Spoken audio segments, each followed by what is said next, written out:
Hey guys, tonight we are going to detonate a bomb under everything you thought you knew about love, romance, and relationships. It's the kind of heart-pounding, all-consuming love you've only read about in secret. Now imagine that just for feeling that love, you could be diagnosed with fatal disease, locked in a room, and bled with leeches until the feeling was gone. Imagine that your first kiss wasn't a magical moment, but a legally witnessed, publicly announced event that could be used as evidence to have you executed. Imagine that being too attractive was a crime, and being unattractive was a sentence to a life of complete invisibility. Welcome to medieval romance, where finding a partner wasn't just a challenge. They were designed to systematically crush the human spirit. I am about to drag you through 15 of the most mind-bendingly brutal dating and marriage rules from the Middle Ages. These rules didn't just complicate relationships. By the time we get to the absolute horror of rule number 9, you will get on your knees and thank every god in the sky that you swipe on apps instead of dodging exit before we descend into this romantic hellscape.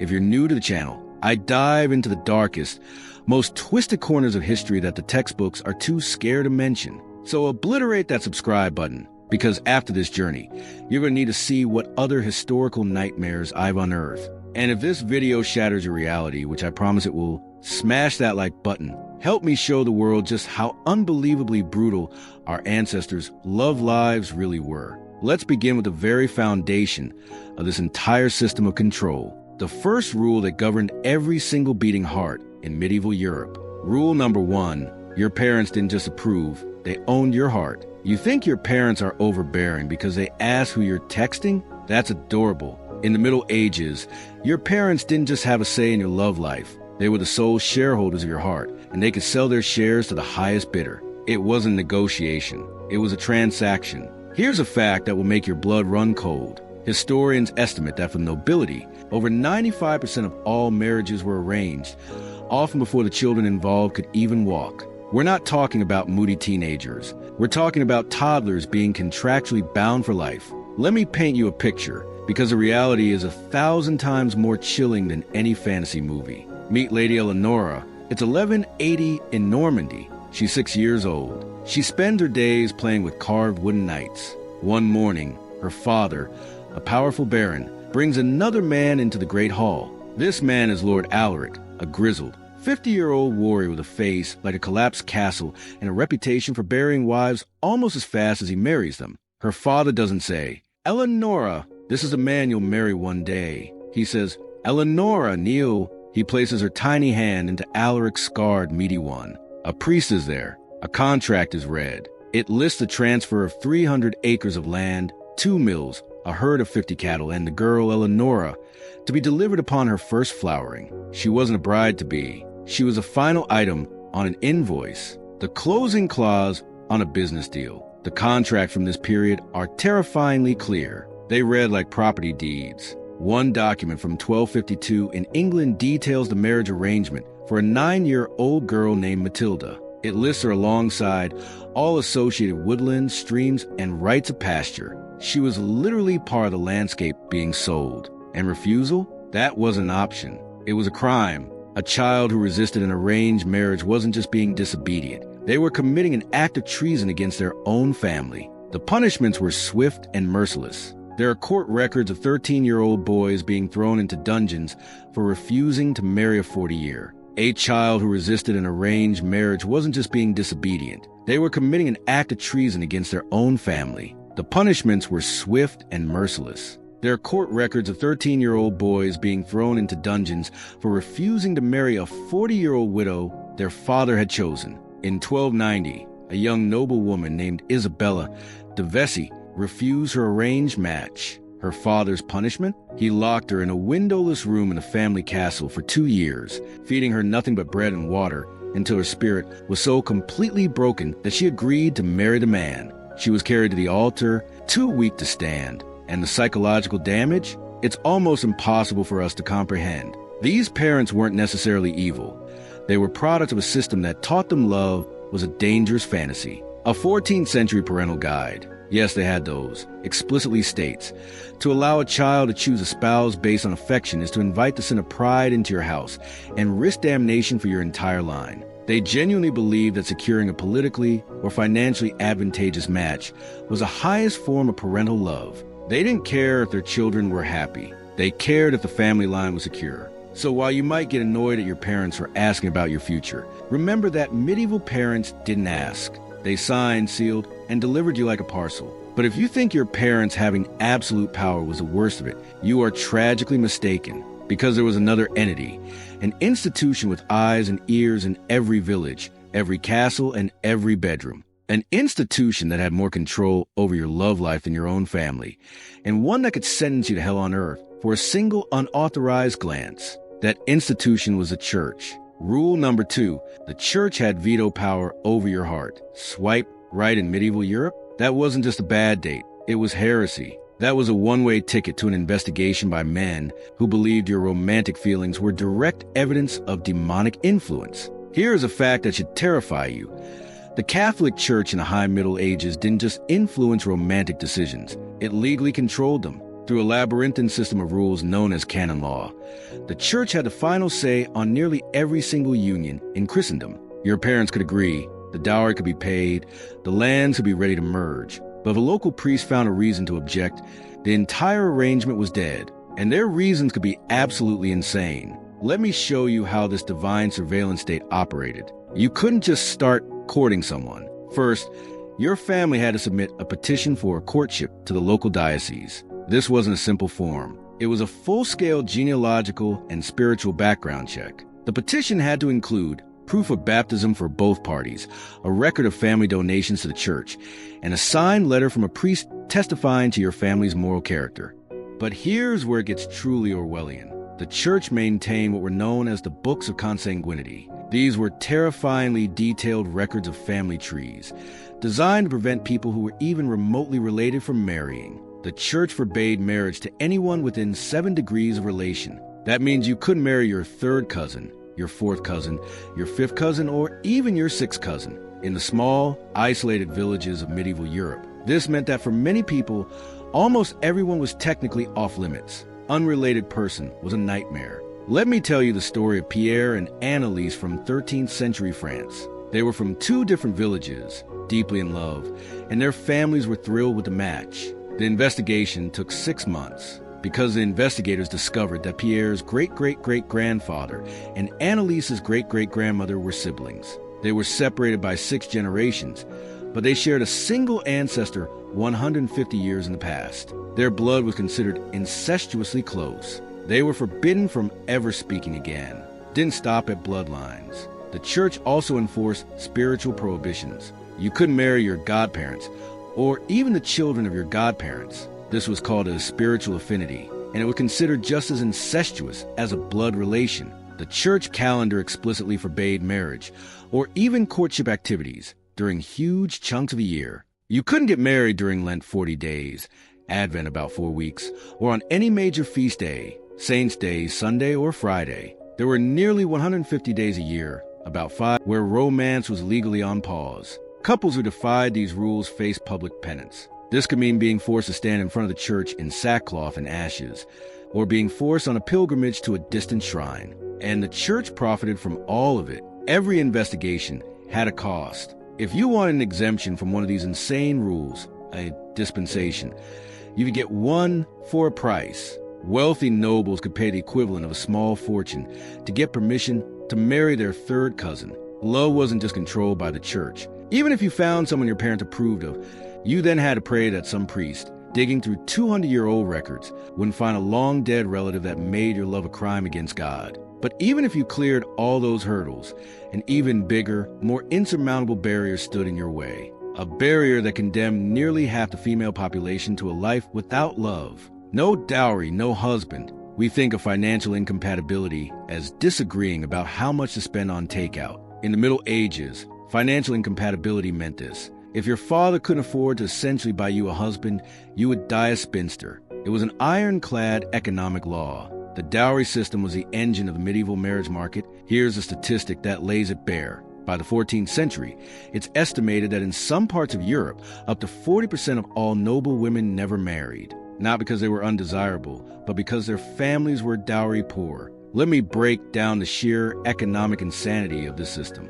A dowry wasn't a wedding gift. It was the price a bride's family paid to the groom's family to compensate them for the economic burden of taking on the value of this dowry was everything. For a peasant family, a basic dowry to marry their daughter to another peasant might be a few pigs, a cow. This was already a huge strain on a family living at subsistence level. But for the merchant and noble classes, the costs were astronomical, and they were spiraling out of control in what historians call the dowry inflation crisis. In 13th century Florence, a dowry for a merchant's daughter to marry into a slightly higher status family could be 1,000 florins. A skilled laborer might earn 40 florins a year. That's 25 years of an entire salary. It was like trying to buy a house with cash today, except the house was your daughter's only chance at a socially acceptable life. Let me tell you about the Gazzadini family of Bologna. They were a respectable family with 4 daughters. Bartolomeo spent his entire life accumulating wealth to provide them with dowries.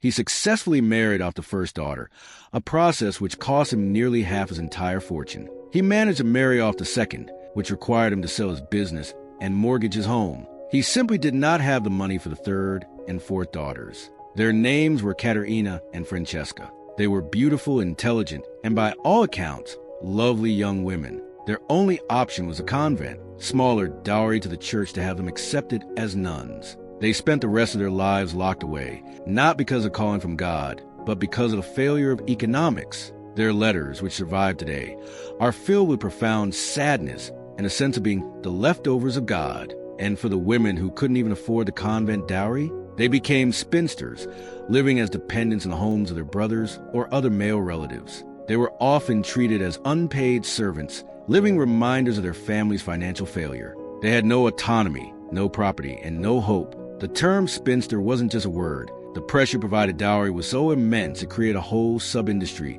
of dowry funds, which were essentially medieval investment banks where fathers could deposit money when their daughters were infants, praying it would grow enough over 15 years. Their daughter's future was ruined. So imagine this. You meet someone, the church clears your bloodline, but your father's business had a bad year. You're one shot of family at a life, but let's say by some miracle, you clear all 3 of these impossible hurdles. Now you face a whole new set of rules so restrictive, so invasive, that they make a maximum security prison look like a vacation resort, the physical contact police state. You think social distancing during a pandemic was tough?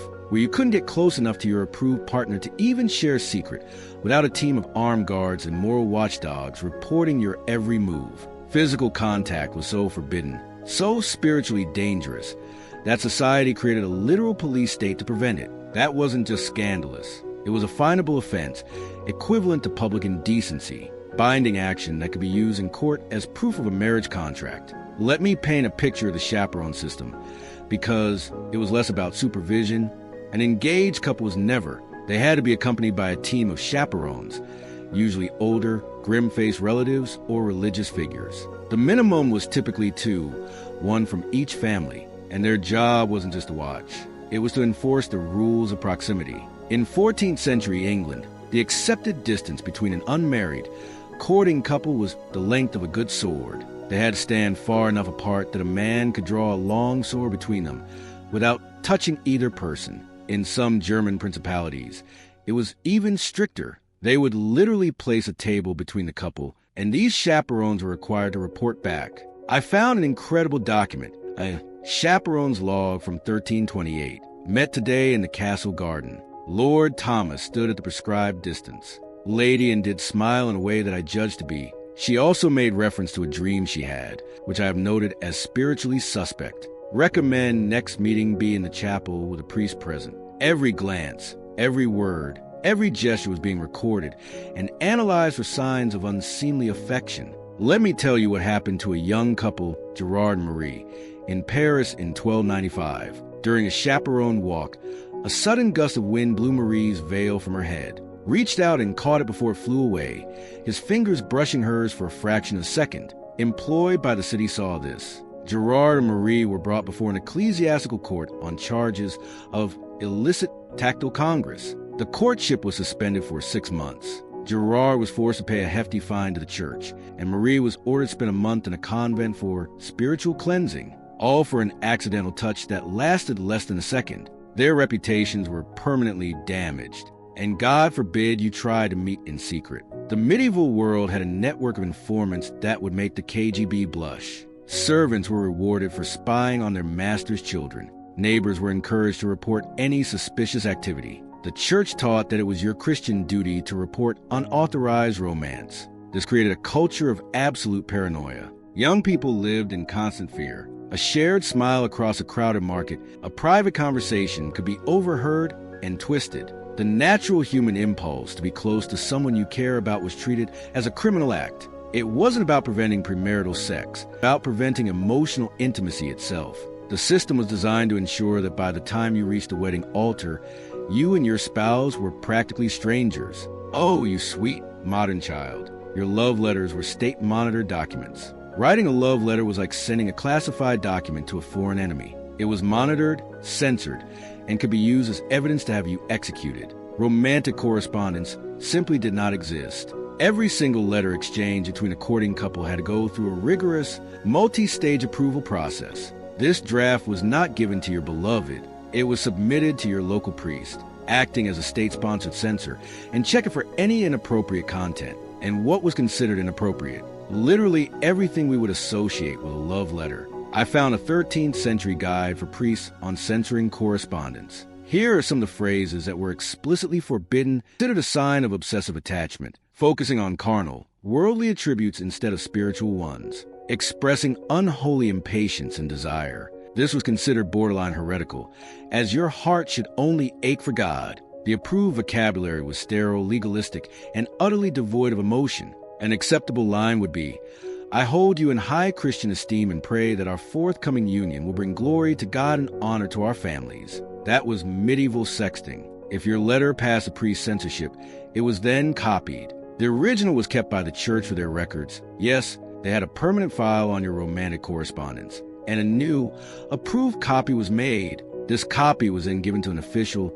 The messenger's job wasn't just to deliver the letter. He was required to read it himself, just to make sure the priest hadn't missed anything, often reading it aloud to the recipient in the presence of their chaperones. There was zero privacy. Let me tell you about the tragic case of Marguerite de Paris, a brilliant mystic and writer in the 1300s. Part of the evidence used against her in her heresy trial were letters she had written that used the language of divine love in a way that the authorities found too passionate, too personal, and too similar to the language of romantic love. The very act of writing about love with passion was seen as a direct challenge to God's authority. And if you were illiterate, which most people were, you had to dictate your letter to a scribe, usually a cleric, adding yet another layer of surveillance, your words to fit the approved formula, stripping away any genuine emotion you might have tried to convey. This system had a chilling effect. It taught people that expressing love, it trained them to be guarded, impersonal, and emotionally sterile. It created a generation of people who literally didn't have the words to express how they felt,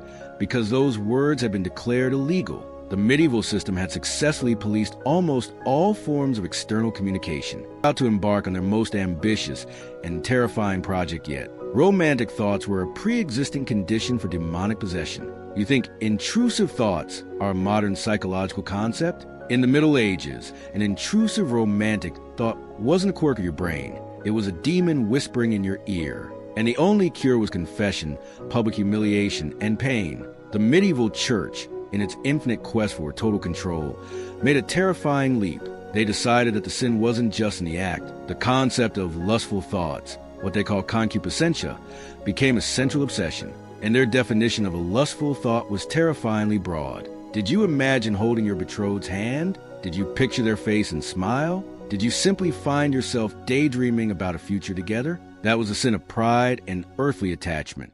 To combat this internal enemy, the church perfected its most powerful weapon of psychological warfare. Your priest was required to interrogate you about your inner world. They had manuals, like the 14th century Summa Confessorum, that provided priests with lists of specific questions to ask. Listen to these questions, taken directly from the manual. Have you allowed the image of another to linger in your mind when you should be contemplating Christ? Have you taken pleasure in these mental images? Have you found your prayers disturbed by daydreams of a worldly union? Answering yes was not a minor infraction. It triggered a cascade of punishments. This could be reciting dozens of Hail Marys or fasting for several days. But if you confess to persistent romantic thoughts, the punishments escalated dramatically. Let me tell you about a young man named Guibert of Nogent who wrote an autobiography in the 12th century. He confessed to his mentor that he was having sweet and troubling thoughts. His mentor's response wasn't counseling. Repeated beatings and forced to wear a hair shirt,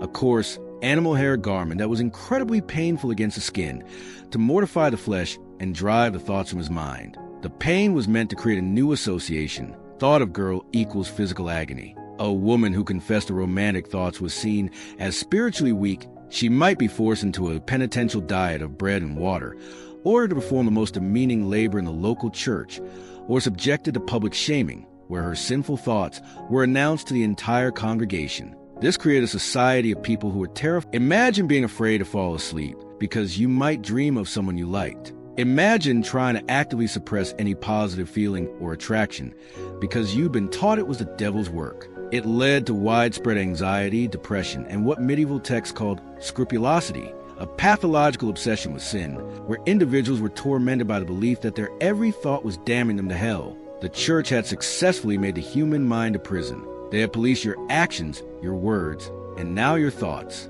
But there was one final frontier in the war against love. What happened when the sinful thoughts manifested as physical symptoms? The church had an answer for that too, and it was found not in the confession booth. Love was a diagnosable, potentially fatal medical illness. If you went to a doctor today with a racing heart, flushed cheeks, and an inability to eat or sleep because you'd just fallen in love, they'd tell you to enjoy the ride. If you did that in the 14th century, you'd be diagnosed with a life-threatening disease called amor-hurios or love madness, and subjected to treatments so brutal they bordered on torture. Medieval medicine was based on a theory of the four humors: blood, phlegm, yellow bile, and black bile. A healthy person had these in balance. They believed that falling in love caused a dangerous imbalance. Specifically, it created an excess of hot, which would literally burn away your reason, leading to madness, physical decay, and eventually death. Like Avicenna's A Canon of Medicine, which was a standard text in European universities,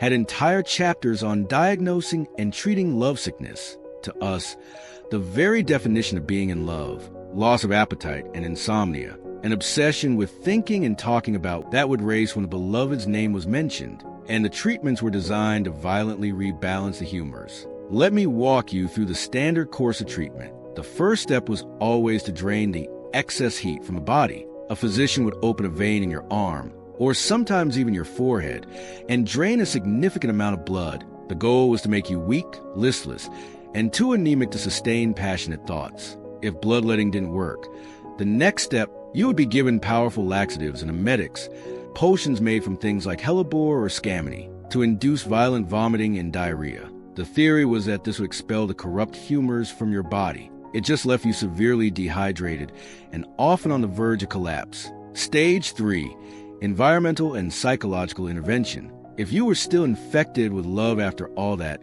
they moved on to psychological warfare. The treatments here were diabolical. One prescribed cure was to hire an old, ugly woman to follow the patient around, constantly insulting and belittling the object of their affection, describing them in the most grotesque terms to create a sense of revulsion. Another popular cure was a surprise dunking in ice-cold water to shock the heat, but the most insidious treatment was what they called the occupation cure. The patient would be given a series of impossible, mind-numbingly tedious tasks to perform, like counting grains of sand or copying manuscripts for 18 hours a day. The goal was to achieve such a state of mental and physical exhaustion. And who was most at risk for this diagnosis? Young, creative, intelligent people. The very people most likely to feel things deeply. Poets and musicians were considered especially susceptible. The system wasn't just curing a disease. It was actively targeting and pathologizing passionate, sensitive souls. It was another way of enforcing conformity, using the authority of medicine to declare that intense emotion was a sickness that needed to be violently purged from the body politic. So, at this point, love is controlled by your parents, the church, the law, and now your doctor. It seems like there are no more avenues of control left. Now we move from control of the individual to the rigid, violent stratification of society itself. Dating outside your social class was treason. You think dating someone with a different educational background or income level is complicated. Falling in love with someone outside your legally defined social class was not a social faux pas. It was a crime against the state, often considered equivalent to treason. Medieval society was not just stratified. It was a divinely ordained caste system, the clergy who prayed and the peasantry who worked. And these were not fluid categories. The idea of social mobility was seen as a dangerous, heretical fantasy, especially through marriage, was an act of rebellion against God himself.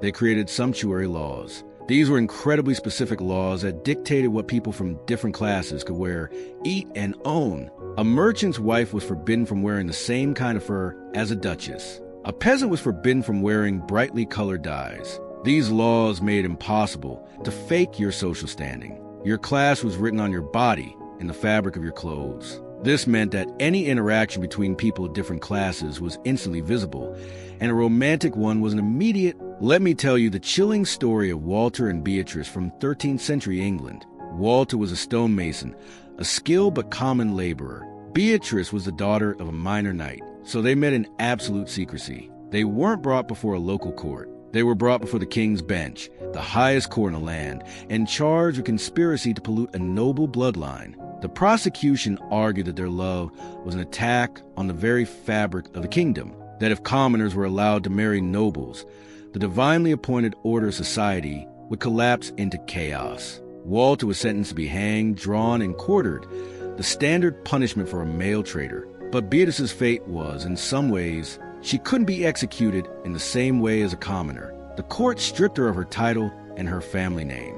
She was declared legally dead. Her family was forced to hold a funeral for her while she was still alive. She was then turned out onto the streets with nothing, to live as an outcast. She had not only lost her love, she had lost her very identity. This was the ultimate deterrent. The system was designed to make cross-class love not just illegal, it was a contamination, a stain that had to be brutally scrubbed from the social fabric. Preaching sermons on the sacred duty of class purity, and warning that children born of mixed-class unions were likely to be born to form cursed or soulless. The psychological walls this built were even more powerful. It taught generations of people to see those in other classes as fundamentally different, almost as a different species. Love couldn't bridge the gap, because the gap was seen as a wholly uncrossable chasm. Every rule we've covered has been more restrictive, more brutal than the last. But we have now arrived at the promised moment. We have reached a rule so horrific, so utterly barbaric, that it stands in a class of its own.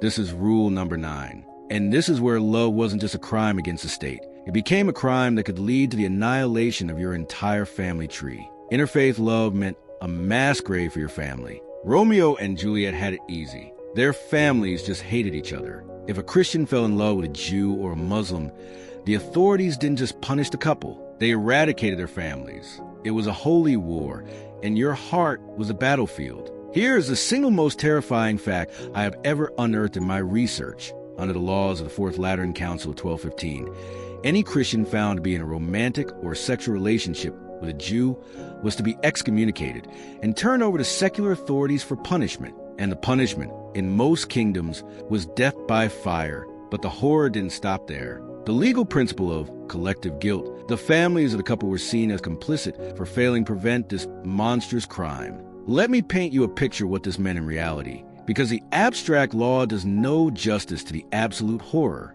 In Toledo, Spain, in 1355, a young Christian nobleman named Rodrigo fell in love with a Jewish woman named Esther, the daughter of a renowned physician. A candle lit in a hurricane. They communicated through hidden notes and fleeting, stolen glances. The Inquisition was notified. Within hours, Rodrigo, Esther, and their entire immediate families were arrested. That's not an exaggeration. Rodrigo's father, mother, and 2 brothers, Esther's father, mother, and sister, imprisoned in the dungeons of the Holy Office. The charge was not love. The charge was deicide conspiracy and sacrilege against the body of Christ. The Inquisition's logic was that any intimacy between a Christian and a Jew was a reenactment of the Jews' crime of killing Jesus. It was seen as a literal, physical assault on Christianity itself.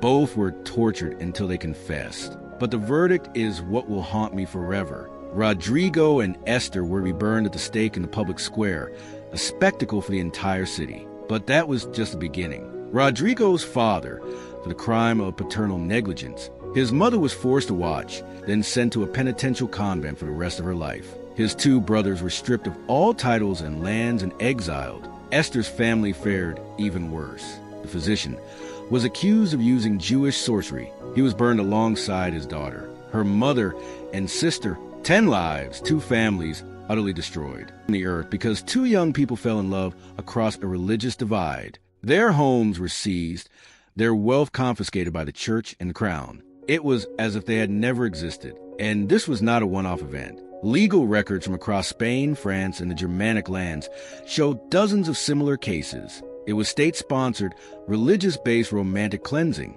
The authorities created a system of total apartheid. Jews were forced to live in ghettos, walled-off sections of cities. They were required to wear identifying badges, making them instant targets. This was the ancestor of the same yellow star used by the Nazis. It was all designed to make interfaith contact impossible and to make interfaith love a suicidal act. It was the ultimate weapon of control. By making the punishment not just personal, but familial, the state turned every father, mother, brother, and sister into a prison guard for their own relatives. You wouldn't just be risking your own life. You would be signing the death warrant for everyone you ever loved. It feels like we can't possibly sink any lower. But medieval society had an almost genius-level capacity for inventing new and creative ways to crush the human heart. The grand-scale horrors of class and religion were mirrored by another, more intimate, but no less brutal form of segregation. Rule number 10. Your profession was your romantic prison. Think your job limits your dating pool? Your job was your dating pool, and it was a legally enforced, walled-off pond you could never leave. The powerful medieval guilds, the organization that controlled every trade from blacksmithing to baking, had their own set of marriage laws that were just as rigid and just as ruthlessly enforced as those of the church and state. This was the principle of trade endogamy, and it was based on one core belief. Trade secrets were more valuable than love. The skills and knowledge of craft were a guild's lifeblood, and they would do anything to protect them from leaking to rival professions, forbid their members from marrying outsiders. Let me give you a concrete example. A baker could not marry a brewer because both trades use yeast, a precious and often secretively cultivated commodity. The baker's guild feared that a baker's daughter marrying a brewer would spill the family secrets on how to cultivate the best yeast strains of bread, giving the brewers an unfair advantage. The brewers' guild feared the reverse, so they just forbade it. Let's imagine a young goldsmith named Henri in 15th century Paris. The goldsmith's guild was one of the most powerful and secretive. Henri falls in love with Jean, the daughter of a master weaver. The weavers work with gold thread. A marriage between them is seen by both guilds as a clear and present danger of industrial espionage. When their courtship is discovered, Henri is summoned before the masters of his guild. He is accused of professional treason. The punishment is not death, it's economic annihilation. Henri is expelled from the guild. This means he can never legally work as a goldsmith again. His name would be blacklisted from London to Rome. He has lost his skill, his identity, and his entire future. Jean's family would likely be fined heavily by their guild, possibly enough to bankrupt them. The couple is forbidden from marrying, and both are now considered damaged goods within their own professional communities. Contaminating trades, like tanners, who work with dead animals and noxious chemicals, or butchers, were often forbidden from marrying into clean trades like baking or cloth making. Tanners could often only marry other tanners, creating closed-off, isolated communities that were looked down upon by the rest of society. This system turned your career choice into a lifelong romantic destiny. When a boy was apprenticed to a trade at the age of 12, his parents were not just choosing his job, they were choosing his future wife's family. It was another layer of control, another set of walls, designed to keep people in their designated boxes, ensuring that the grand, messy, unpredictable force of love could never disrupt the orderly, profitable machine of medieval commerce. But even if you managed to navigate the labyrinth of parental, religious, class, and professional rules, there was one final background check you had to pass. And this one reached beyond the grave, holding you accountable for the sins of ancestors you never even met. Rule number 11. The Bloodline Inquisition and the 7-generation purity test. Think a modern background check is invasive? Before a high-status noble marriage could be approved, the church required a proof of lineage, a genealogical investigation so deep and so thorough, it makes an FBI security clearance look like a peek at your Instagram. They investigated your family tree for 7 full generations, 8 great-grandparents, and so on, all the way back to your 64 great-great-great-great-grandparents. Over 250 individual ancestors, all of whom had to be vetted for purity. And a single stain on your bloodline from an ancestor who lived 200 years ago could scuttle the entire marriage. This was based on a pseudo-scientific theological belief that blood taint, be it from heresy, criminality, or marrying a commoner, lingered in a family line for 7 generations before it could be considered purged. Teams of church-appointed genealogists, who were essentially divine private investigators, they would scour church records, court documents, property deeds, and family chronicles. They were looking for red flags. What constituted a stain? An ancestor who was accused of heresy.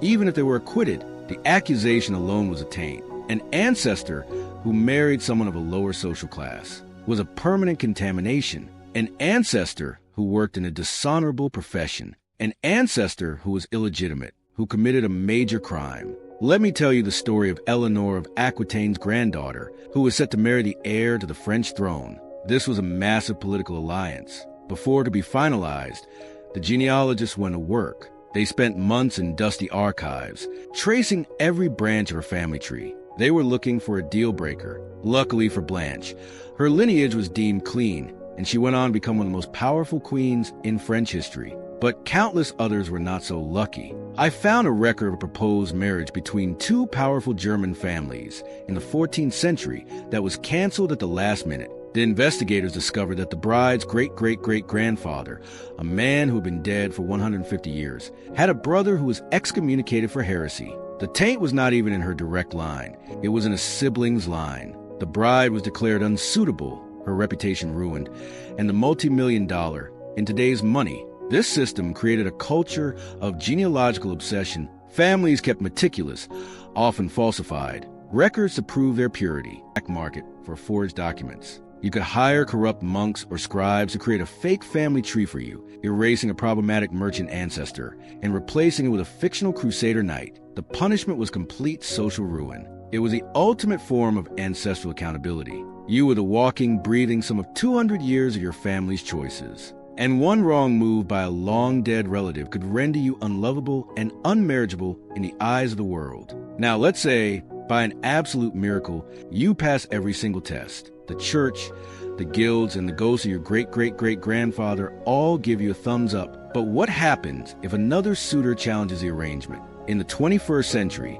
that might lead to an awkward conversation. In the Middle Ages, it led to a sword fight. Romantic disputes were settled by trial by combat. Feeling competitive with your romantic rival? In the Middle Ages, the solution was simple, legal, and final. You would kill him in a publicly sanctioned duel. This was trial by combat, a legitimate legal proceeding where God was believed to ensure the rightful party won by letting him survive if 2 men had a dispute over a woman, or simply 2 suitors claiming the same woman.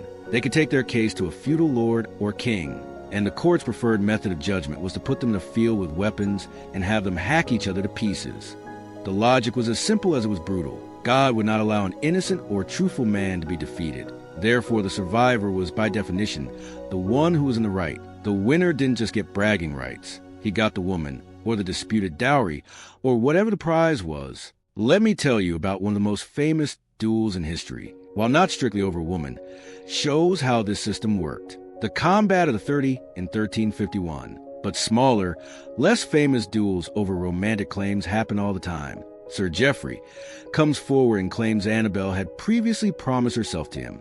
How does the court decide who is telling the truth? Usually in front of a crowd that included the lady herself. They would be armed, often with lances on horseback. They would fight until one was dead or yielded. Yielding was tantamount to admitting guilt, and often resulted in execution anyway. One of whom you are supposed to marry try to brutally murder each other. The man who wins will be your husband. You will be married to the man who killed your other suitor in front of your eyes. This system created a culture where a man's romantic worth was directly tied to his skill of violence. The best lover was the best killer. It also meant that a wealthy but physically weak man could have his betrothed challenged by any strong thug who fancied his chances in a fight. To counter this, a system of champions. A man could hire a professional warrior to fight on it. This turned justice into a bidding war. The man who could afford the better killer usually won God's favor. In this context, was not a matter of the heart. It was a prize to be won through bloodshed. It reinforced the idea that women were property,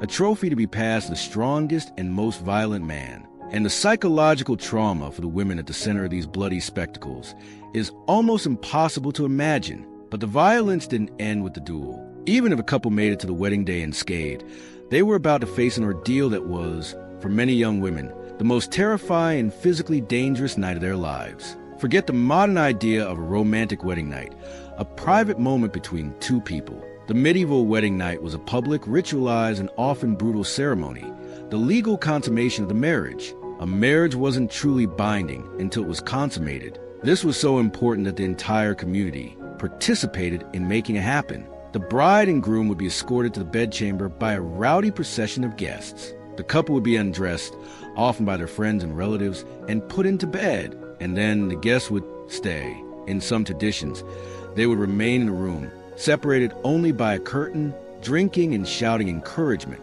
They would wait just outside the door, listening for proof that the deed was done. But for the bride, who was often a terrified teenager with zero, the bed sheets were often brought out and displayed publicly to the wedding guests as proof of the bride's honor and the successful consummation of the marriage. The bride could be accused of not being a virgin, which could be ground for annulling the marriage and would bring catastrophic shame upon her family. The groom could be accused of being impotent, which was also ground for annulment and a source of deep public humiliation. There are documented cases of grooms, unable to perform under pressure or finding their young bride too terrified, resorting to violence to ensure the required bleeding occurred. Animal blood would be secretly sprinkled on the sheets to fake the result. But the real danger came from the age and physical immaturity of the brides. A 13 or 14-year-old girl is not physically ready for childbirth. The wedding night could result in severe internal tearing, hemorrhaging, and infection. Medical records from the period are sparse, but chronicles and letters describe young brides dying from wedding night fever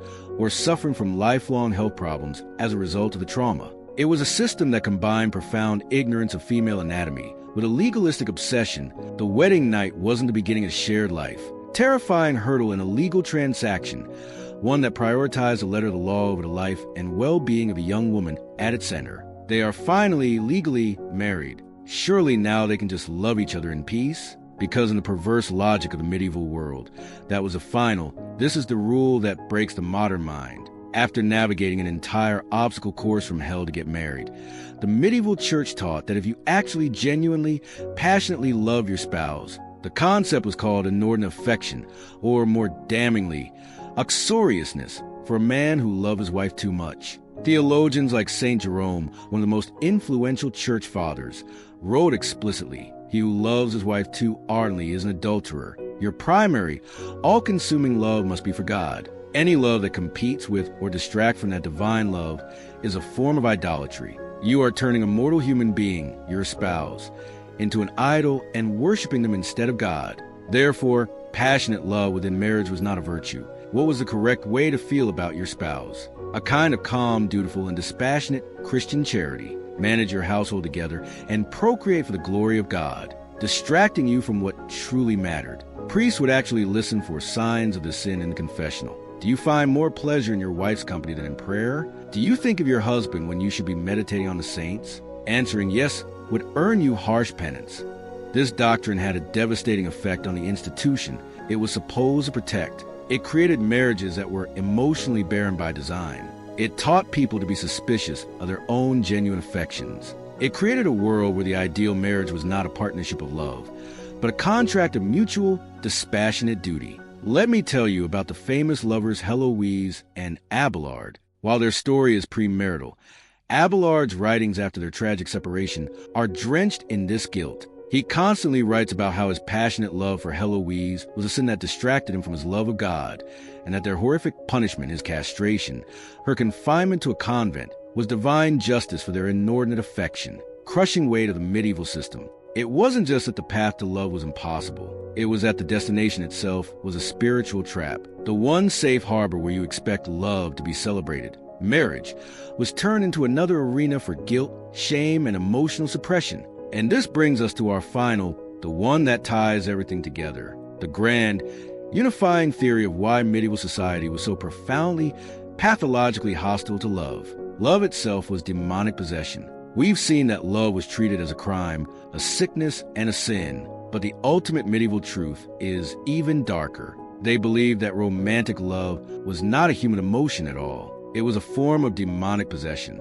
This was the ultimate theological explanation. Why was love so powerful, so able to make people defy their parents, their class, and their church? Because it wasn't them. It was a demon that had entered their soul. The demon's name was Asmodeus, a figure from ancient texts who was often called the demon of lust. He became the demon of romantic love itself. They believed Asmodeus and his legion of lesser demons would infect a person, causing the symptoms of lovesickness, driving them to commit the sins of passion and the crimes of unsanctioned union. Love was, quite literally, a supernatural plague sent by Satan to destroy Christendom from within by breaking down the orderly, hierarchical structures of family, church, and state.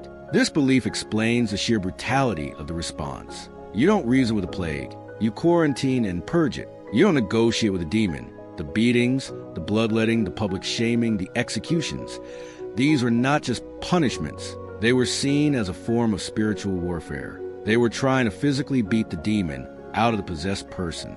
This is why heretics and witches were so often accused of sexual and romantic crimes. The Malleus Maleficarum, the infamous 15th century witch hunting manual, is filled with descriptions of how witches use demonic charms to make people fall in love, seeing it as one of their most powerful and destructive weapons. Someone falling passionately in love outside the approved channels was prima facie evidence of witchcraft at work. This is the ultimate key. The entire medieval system of romantic control was not just a system of social engineering. It was a holy defense mechanism against a full-scale demonic invasion. They were not crushing human hearts. And in that holy war, any amount of human suffering was justified. They were willing to destroy love to save humanity from it. 15 rules that turn the most beautiful human emotion into a waking nightmare. We have journeyed from a world where your parents owned your heart to a world where the church owned your soul. A world where a touch was a crime and a marriage was a loveless contract. Next time you swipe left, get ghosted, or have an awkward first date,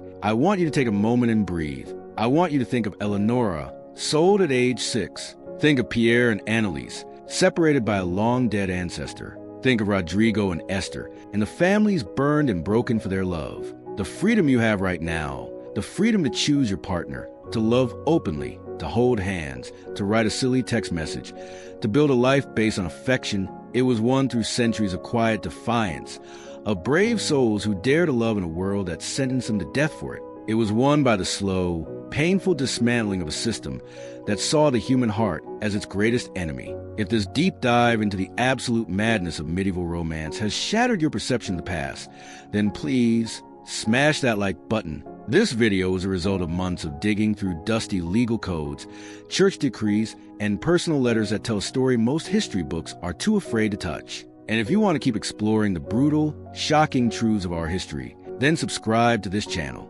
Because trust me, the horrors of medieval dating are just the beginning. Thank you for joining me on this journey into the dark heart of the past. Appreciate your freedom to love. It was bought with blood and fire and an ocean of tears.